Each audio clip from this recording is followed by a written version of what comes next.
नमस्कार साथियों, मनन क्लासेस के YouTube चैनल पर आपका हार्दिक अभिनंदन है। मैं इमीजन आपको आज पॉलिटिकल पढ़ाऊंगा। ठीक है, अपन ने कल पॉलिटिकल की शुरुआत की थी।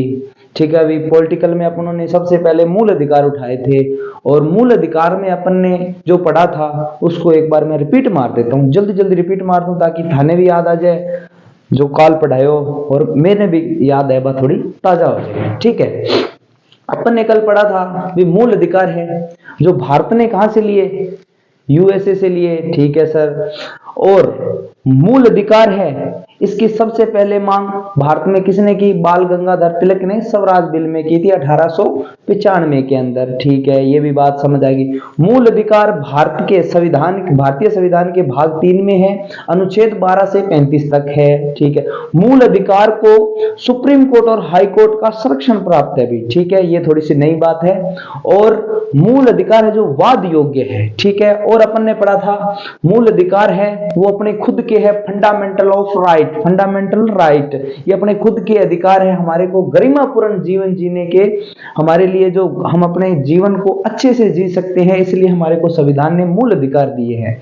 ठीक है, और मूल अधिकारों में अपन ने पढ़ा था अनुच्छेद 12। अनुच्छेद 12 में अपने राज्य की परिभाषा, राज्य की परिभाषा आपको पता है, पॉलिटिकल में राज्य का मतलब है सरकारी विभाग, डिपार्टमेंट जो नियम कानून बनाते हैं उसे राज्य बोला जाता है। एक गांव का एक सरपंच है वह भी कानून की नजर में, यानी राज्य मतलब देश में, देश के अंदर वह एक राज्य के रूप में काम करता है भी। ठीक है, क्योंकि वो भी गांव में काम वगैरह करवाता है और गांव के अंदर नियम वगैरह लागू करता है, इसलिए वो भी एक राज्य है। ठीक है, फिर अपन ने पढ़ा था आर्टिकल 13। आर्टिकल 13 क्या है, सुप्रीम कोर्ट और हाई कोर्ट उसमें वो क्या करते हैं, मूल अधिकारों की रक्षा करते हैं। यानी 13-12 से कह रहा है भी आप ऐसा कोई कानून नहीं बनाओगे जिससे मूल अधिकारों का हनन होता हो। ठीक है, और ये 13 अल्पीकरण भी करता है। अगर अपने कोई मूल अधिकार, अगर किसी व्यक्ति के साथ अपने छेड़छाड़ या वैसा मतलब दुर्व्यवहार करते हैं तो इससे हमारे मूल अधिकारों में अल्पीकरण भी होता है। वो कौन करता है, आर्टिकल 13। ठीक है, तो आज हम शुरुआत करेंगे नई क्लास की। ठीक है, वो रिपीट मारा था और आज हम नए स्तर से शुरू करते हैं। अपने खुद के अधिकार वास्तव में कहां से शुरू होते हैं, वैसे तो 12 से 35 है, लेकिन वास्तव में हमारे मूल अधिकार शुरू होते हैं वो है 14 से 30 तक, जो है हमारे नागरिकों के अधिकार है वो। ठीक है, तो सर टाइम खराब ना करो, जल्दी जल्दी शुरू करो। ठीक है भाई, सुनो। मूल अधिकार भाग 3 में आपको पता है 12 से 35 तक है। ठीक है, देखो जब हमारा संविधान बना था, यानी जिसको मूल संविधान बोलते हैं, जब मूल संविधान बना था ना उस समय हमारे को 7 अधिकार दिए गए थे। हमारे जो संविधान निर्माता थे उन्होंने हमारे को 7 अधिकार दिए थे। ठीक है, लेकिन समय के साथ एक अधिकार का दुरुपयोग होने लगा। सर कौन से अधिकार का, देखो भाई अपने को 7 अधिकार दिए थे। ठीक है, लेकिन एक अधिकार का दुरुपयोग होने लगा, कौन सा, संपत्ति के अधिकार का। ठीक है, तो संपत्ति के अधिकार को क्या है, सरकार ने हटा दिया। सर कब हटाया, देखो हटाया था 44वां संविधान संशोधन। कौन सा संविधान संशोधन, 44वां संविधान संशोधन 1968 में। इस समय देश के जो प्रधानमंत्री मोरारजी देसाई थे भाई जी, एक ही ढंगो काम करे ना, वो काम संपत्ति को अधिकार। ठीक है, बाकी तो चलो ठीक है। संपत्ति के अधिकार में क्या था, एक व्यक्ति कितनी भी संपत्ति रख सकता है, उससे एक व्यक्ति की लिमिट नहीं थी, लेकिन अब क्या है इसमें लिमिट बांध दी है। और दूसरी बात है इसके अंदर एक व्यक्ति के संपत्ति के अधिकार में यह होता था कि मान लो आज मतलब भारत सरकार ने कोई सड़क बनानी, जब भारतमाला बनाने लग रही है आज। ठीक है, भारतमाला बनाने लग रही है तो भारतमाला के नक्शे पर खींची जाएगी लैंड भी, भारतमाला है बा या नक्शो बनावेगा जो करके जो राजस्थान को नक्शो है मान लो। ठीक है, तो वह की भारतमाला नहीं करके नहीं कर जयपुर के अंदर के निकालने नहीं करके ई सब लैंड मारेगा वह। ठीक है, तो अब ई लैंड के अंदर जितनी जगह जगह बंदे की जमीन आई है ना, उसको क्या है सरकार पैसे देके और वहां सड़क बनाएगी। लेकिन जब संपत्ति का अधिकार था उस समय क्या है, जब संपत्ति का अधिकार था उस समय क्या लोग डांगा ले खड़ा हो जाता है, अटकर में तुम्हारी जमीन है तो मैं आगे अटकर रस्तो बनान कौन देवा। तो सरकार ने यह लगे भी यार ना यूं फिर कोई देश को विकास हो सके, क्योंकि सरकारें जब सरकार तभी विकास कर पाएगी जब देश के अंदर लाइनें होंगी, सड़कें होंगी, तभी जाके सबसे ज्यादा देश में विकास होता है। पक्की सड़कें जितनी होती है उससे ज्यादा आयात निर्यात अच्छे से होता है, जिससे देश का विकास होता है। ठीक है, तो इसके कारण क्या उनको लगा भी यार ये तो मामला गंभीर है। अब ये सड़क बनाने वाले सुप्रीम कोर्ट में जाते थे, सर भी हमारे को यहाँ सड़क बनानी, लेकिन वे तो बनान कौन देवे। तो सुप्रीम कोर्ट वालों ने कोर्ट है ना, इन्होंने फैसला दिया, सुप्रीम कोर्ट ने फैसला दिया भी संपत्ति है, मतलब कानून के सिवाय एक व्यक्ति की कोई संपत्ति नहीं छीन सकता, यानी कानून के सिवाय कोई किसी नागरिक से उसकी जो संपत्ति है उसको छीन नहीं सकता है कोई भी व्यक्ति है। ठीक है सर, कैसे बात ढंग बताओ, देखो ढंग हुई, मान लो जब थर पट्टो जारी हो जमीन को तो बिंग ऊपर भी लिखो भी आ भूमि है, आ सरकार के अधीन है, यानी इस पे सरकार चाहे तो पेट्रोल पंप खोल सके, अगर सरकारी पेट्रोल पंप खोलना चाहे तो बांगा थाने पीसड़ा देगे और टपास भी सके भी हाँ ठीक है, ठीक है। और मान लो जो कोई पेट्रोल वगैरह निकले तो बाद जमीन के थाने पेमेंट दे देगा, पेमेंट देगे और कहीं भी आज जमीन है सरकार के अधीन है, या थाने बिंगे बदला इकट्ठा और जमीन भी देश के। ठीक है, तो ये था संपत्ति का अधिकार। संपत्ति के अधिकार से सीधी सीधी बात ये समझो कि संपत्ति के अधिकार में अच्छे से विकास नहीं हो पाता था। मेरे गांव में भी ऐसा संपत्ति के अधिकार की वजह से आज मेरे गांव के अंदर पक्की सड़क नहीं है, देखो, क्योंकि वहां क्या है, लोग जब सड़क आई तो लोग डांग लेर खड़ा हो गया, अब खड़ा हो गया डांग लेर तो फिर बात सड़क 4 किलोमीटर गांव उस साइड निकालनी पड़ी। आज परेशानी है, आज क्या हमारे गांव के अंदर का सड़क निकालो, क्योंकि पहले लोगों के क्या दिमाग में दो बातें चलती कि हमारे पशु उठा के ले जी, बकरियां ले जी, क्योंकि लोगों को हो ही आई चीज। ठीक है, तो ई वास्तर के है सरकार संपत्ति के अधिकार जो को ना इन्हें कानूनी अधिकार बना दिए, हटायो को हटाने को मतलब नागरिकों छीनने को जावे, यानी सरकार के है अगर बिना जरूरत पड़ी तो बिना अगर सरकार ने सड़क बनाने की जरूरत पड़ी तो भटकर सड़क बना सके सरकार और बिना पेमेंट दे देगा। देखो भी होते सड़क बनाई है। ठीक है, धनी वास्तर बताया क्योंकि कई बार हो जाए संपत्ति के अधिकार की चीज है। ठीक है, अब इसे कानूनी अधिकार बना के आर्टिकल 300 के में डाल दिया गया, ये कानूनी अधिकार बना दिया। ठीक है, आप कभी पट्टा देखो उस पे आर्टिकल 300 के ऐसे लिखा हुआ मिल जाएगा बहुत से, अब देख लेना कहीं भी जहां भी सरकारी अगर कोई जमीन बन रही है तो आपको एक नोटिस होगा ना, तो वो ये चीज जरूर देते हैं। क्योंकि ये क्यों देते हैं, ताकि आपको पता लगे भी किस आर्टिकल के तहत आपकी ये जो जमीन ली जा रही है ना। ठीक है, तो अब वर्तमान में अपने पास मूल अधिकार कितने, 6 ही अधिकार है भी अपने पास, पहले 7 थे अब 6 है। ठीक है, फिर आता है देखो भी अपने मूल अधिकार 6 कौन कौन से हैं। देखो वैसे तो बहुत सी ट्रिक बना रखी है, लेकिन अपने वैसे 3-4 बार इसको पढ़ेंगे तो याद हो जाएंगे भाई। ठीक है, देखो पहला अधिकार है समानता का अधिकार, 14 से 18 तक, 14 से 18 तक सारी समान बातें करेगा भी, सभी को एक समान लेने का प्रयास करेगा। फिर आता है आर्टिकल, फिर आता है दूसरा स्वतंत्रता का अधिकार। इसके अंदर एक व्यक्ति को गरिमापूर्ण जीने की स्वतंत्रता दी जाती है भाई। ठीक है, व्यक्ति जी सकता है लेकिन दूसरा परेशान भी कौन करना, आप भी बातें ध्यान रखनी है। ठीक है, फिर आता है तीसरा शोषण के विरुद्ध अधिकार।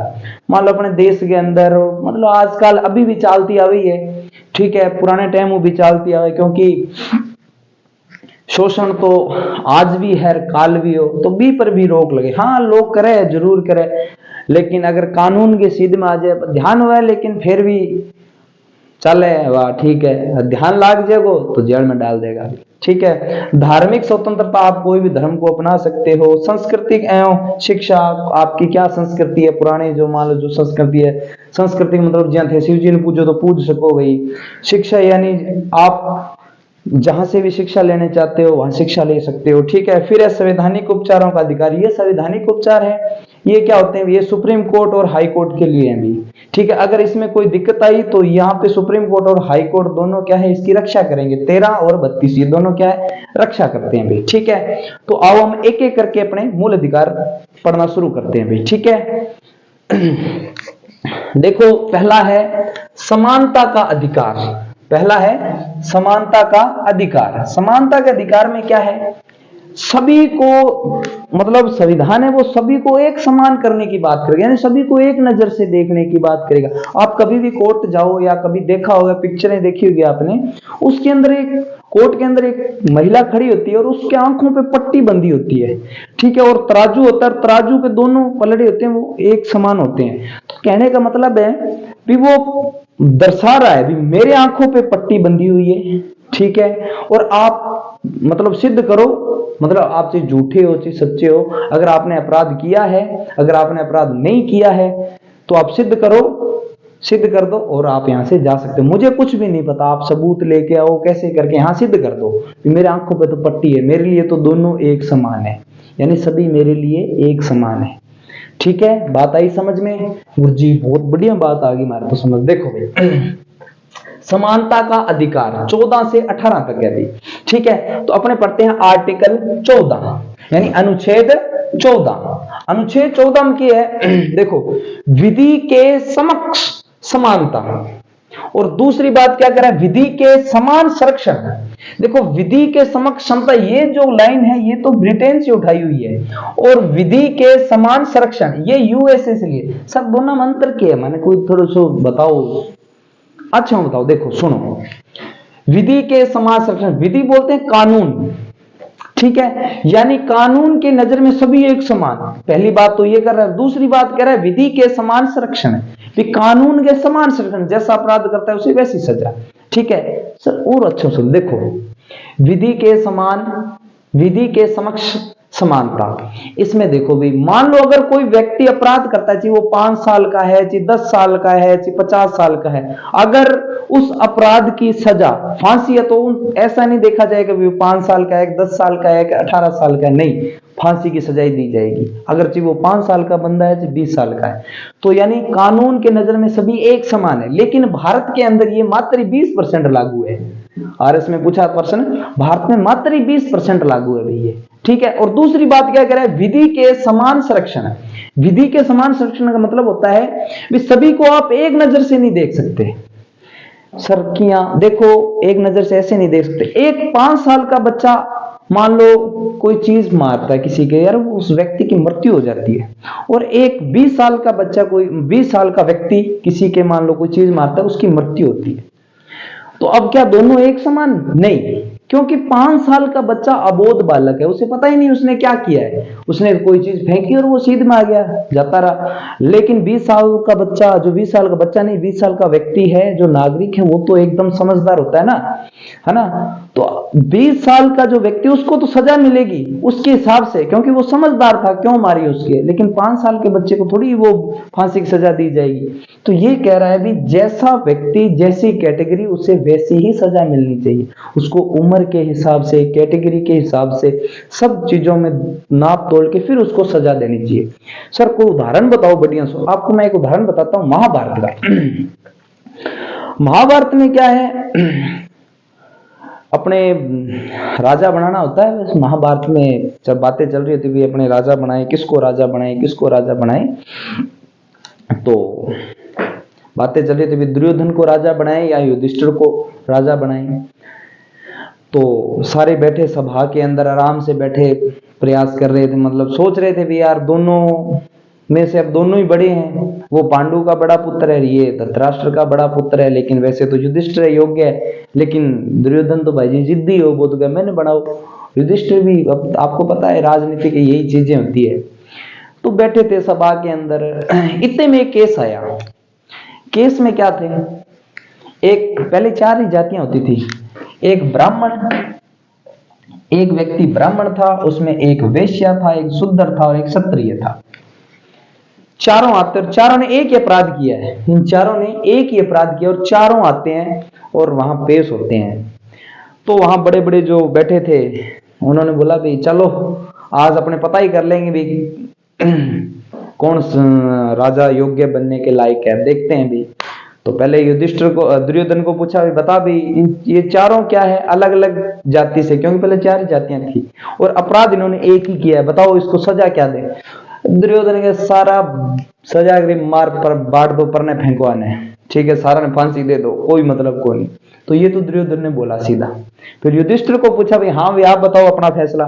युधिष्ठिर ने बोला भी देखो मेरे को पता नहीं है भी क्या भी, ये क्षत्रिय है, इसको 20 साल की सजा मिलनी चाहिए, ठीक, उसमें मुझे नहीं पता भी क्या सजा थी, 20 साल की सजा मिलनी चाहिए। और जो ये वैश्य है इसको 10 साल की सजा मिलनी चाहिए, और शूद्र है इसको 5 साल की सजा मिलनी चाहिए, और ब्राह्मण है भी, यहाँ बड़े गुरुदेव और बैठे हैं तो ये मैं नहीं बता सकता।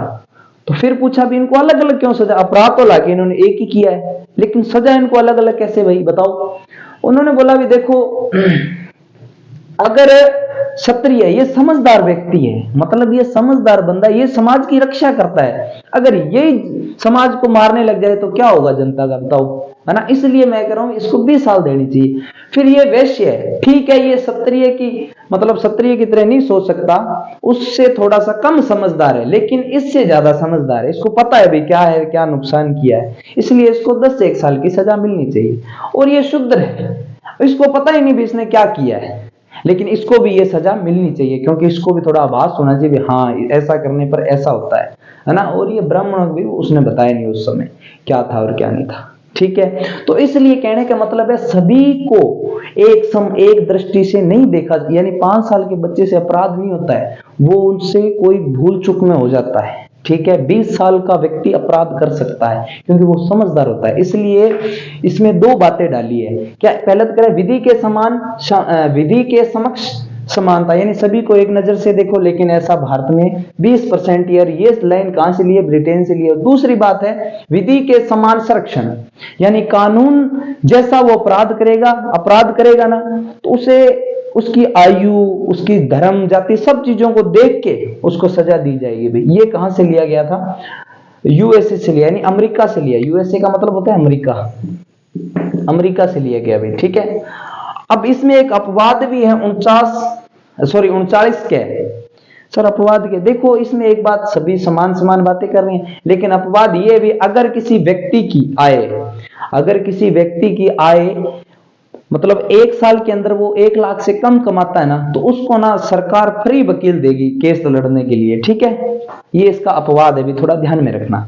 फिर आता है आर्टिकल 15 में क्या है, कुछ आधारों पर विभेद का प्रतिषेध। देखो इसके अंदर तो समान बात हो रही है, ठीक है, मतलब सभी कानून के, यानी कानून, पुलिस, सब नजर में सब एक समान है, कानून बनेगो तो सारा पर लागू है, यहाँ कौन भी हो, बड़ो है वो, यहाँ में कोई ऐसा लेना देना को नहीं, सारा पर एक ही कानून लागू है, ठीक है। फिर आता है अनुच्छेद 15, ये कहता है कुछ आधारों पर विभेद का प्रतिषेध।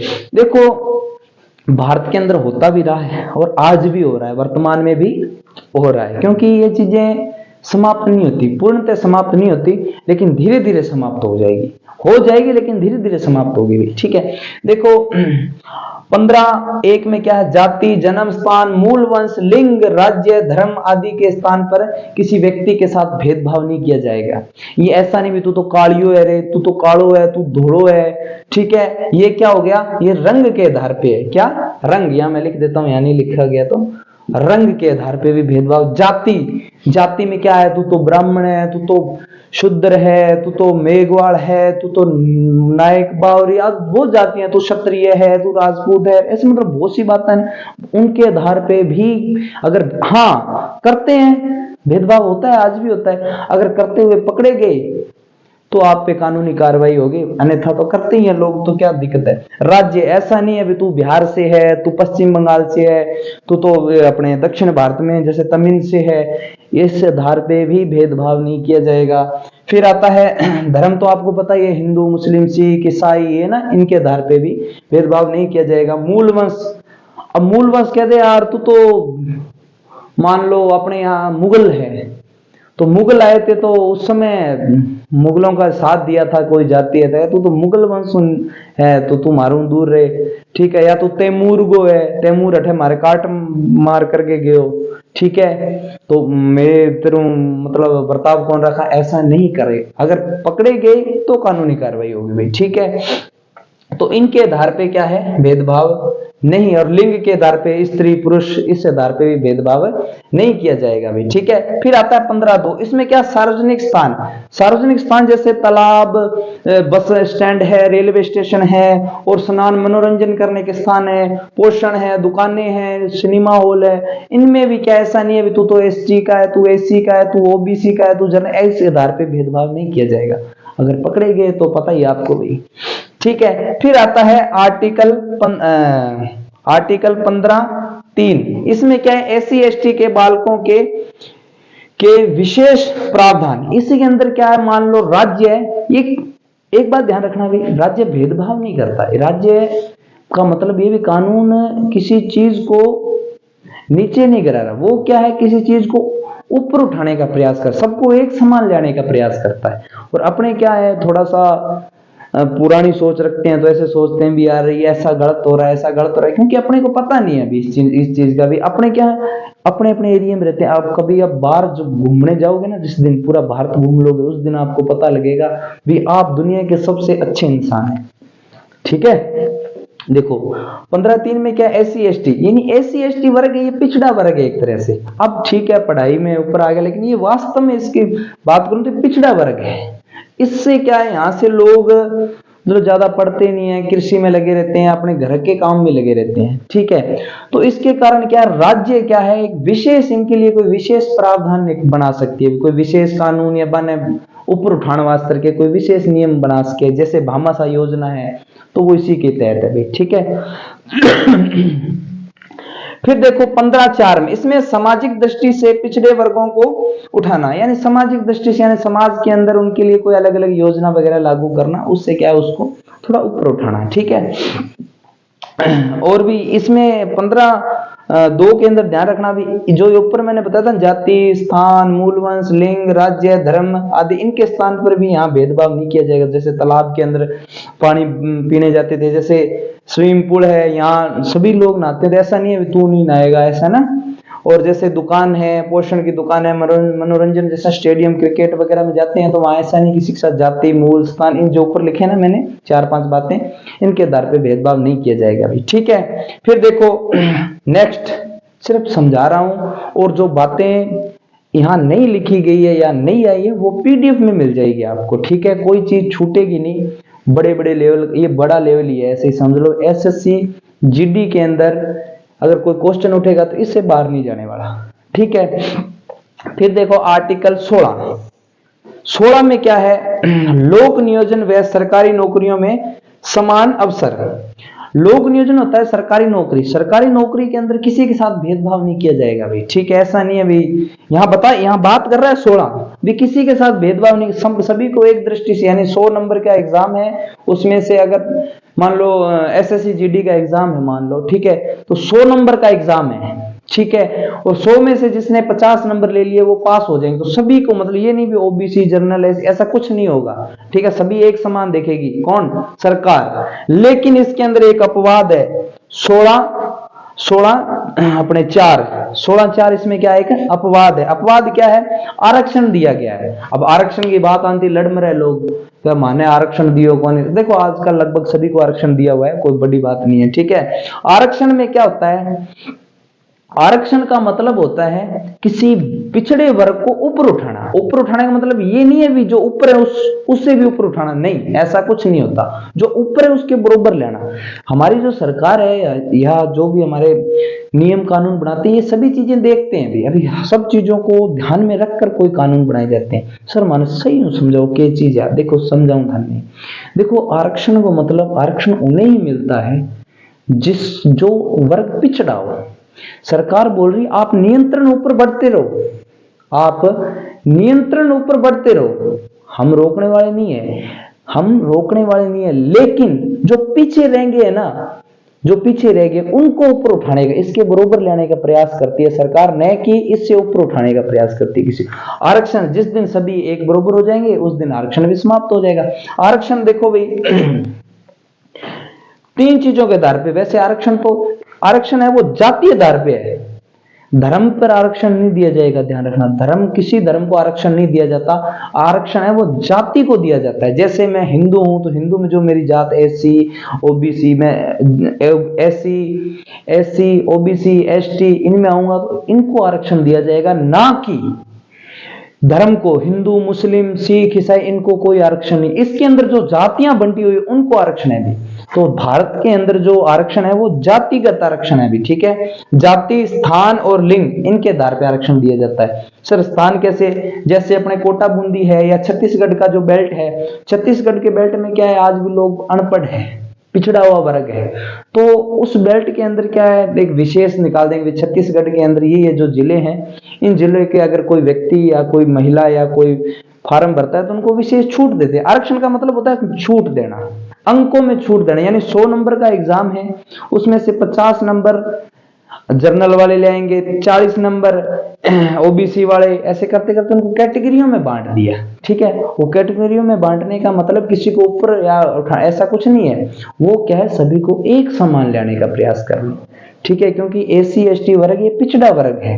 अब ये जो ओबीसी जनरल है ये वैसे समझदार है, शुरू से भी समझदार रहा है, और है ना, आपको तब पता ही है। ठीक है, किसी को ठेस पहुंचाना मेरी भावना नहीं है, लेकिन थोड़ा समझने का प्रयास करना।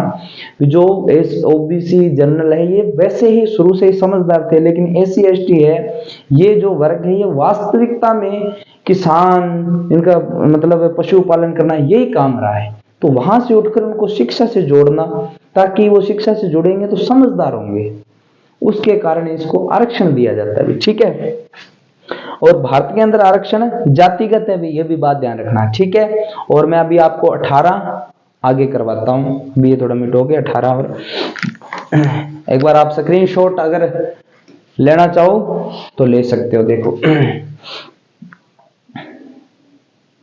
ठीक है, अब मैं यहां से मिटाता हूं थोड़ा भाई, ये मिटाता हूं ताकि आपको 17 और 18 बता देता हूं मैं।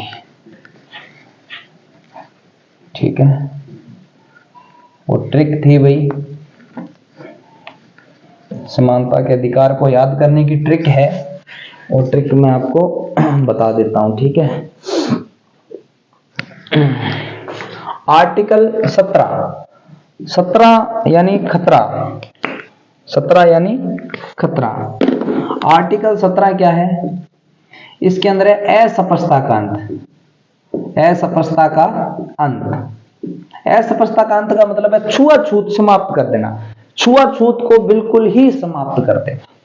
ठीक है, क्योंकि भारत में बहुत जगह आज भी चलती है छुआछूत। पहले क्या पहले लोग के बंदरिया बनाया करता, मान लो कोई डॉक्टर, मान लो कोई बड़ी कैटेगरी को है ना, तो मान लो कोई गरीब व्यक्ति जानतो न बांकन है, तो बाने गेट कने बिठा देन, तो और भी रस्सी बांध, तो रस्सी बांध के फिर चेक कर, तो रात रोटी खाई, हाँ अब रोटी तो सारा ही खावे, तो रात ठंडो पानी पियो, ठंडा तो सारा ही पानी पिए है। ठीक है, बठू टेबलेट फेंगे मारने, तो इससे भेदभाव रहे। और थे अगर एक शुद्ध राही करके एक पिक्चर है, वह केरल के अंदर है। ठीक है, केरल के ऊपर बनेड़ी है, वह पिक्चर देख लिया था, पता चल जाएगा भेदभाव के हुए।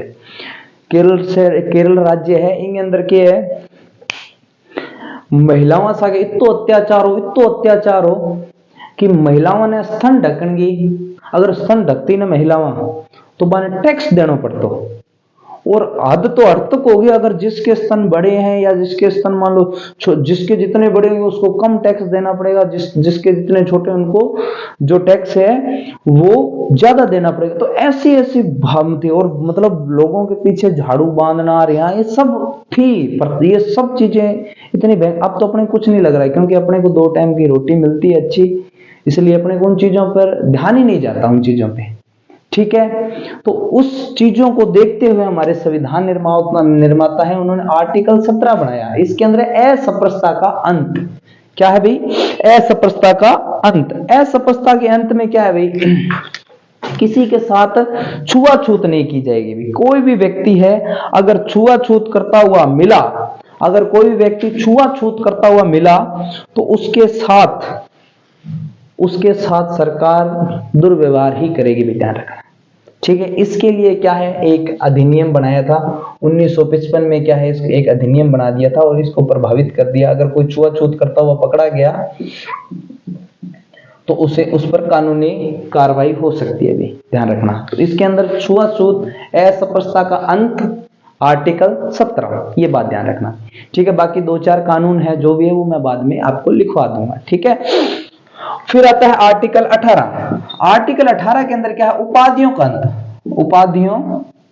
उपाधियों का अंत। उपाधियों का अंत क्या होता है भाई, देखो उपाधि का मतलब होता है, आज जब अपना देश आजाद हुआ था उससे पहले सब राजा क्या थे, टाइटल लगाते थे, अपने नाम के पहले का टाइटल, उसको उपाधि बोलते हैं। ठीक है, जैसे महाराजा धीराज, जैसे मैं मेरा नाम लूंगा महाराजा धीराज इमीचंद यारे, तो मैं आऊंगा तो मैं घमंड में आऊंगा, मेरे अंदर एक घमंड होगा, ईगो होगा क्यों? क्योंकि मेरे आगे महाराजा धीराज लग गया, महाराजा धीराज, परम भटाकर, ऐसे कर मतलब बड़ा नाम बोलते हैं आगे, तो व्यक्ति में एक ईगो की भावना आती है। तो उस चीज को ध्यान में रखते हुए हमारे संविधान निर्माताओं ने कहा है भी उपाधि का कोई भी व्यक्ति वो उपाधि नहीं धारण कर सकता। उपाधि का मतलब नाम से पहले अगर कोई टाइटल लगता है उसे उपाधि बोलते हैं भी, ठीक है। तो उपाधियों का अंत अनुच्छेद 18। एक बात ध्यान रखना भी, ये पद्मश्री, जैसे पद्मश्री, भारत रत्न,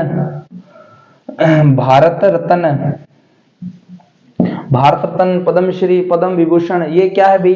ये पुरस्कार है, ठीक है। ये क्या है? पुरस्कार है, समान है, ना कि ये उपाधियां भी। अगर इसको किसी ने नाम से पहले लगाया, जैसे भारत रत्न, जैसे मेरे को भारत रत्न दे दिया, अगर मैंने भारत रत्न को मेरे नाम से पहले लगा लिया भारत रत्न इमीचंद, तो वो मेरे से भारत रत्न छीन सकते हैं, ठीक है। हाँ, शिक्षा और सेना, शिक्षा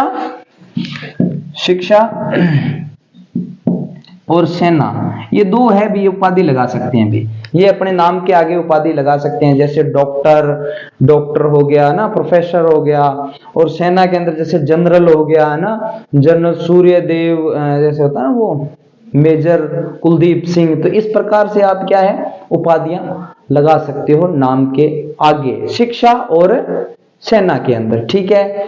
तो नमस्कार, उम्मीद करता हूं आपको ये वीडियो समझ आया हो, और अगर ना आया हो तो मुझे बताना जरूर, और अच्छा लगा हो तो शेयर, लाइक और सब्सक्राइब कर देना। नमस्कार, धन्यवाद।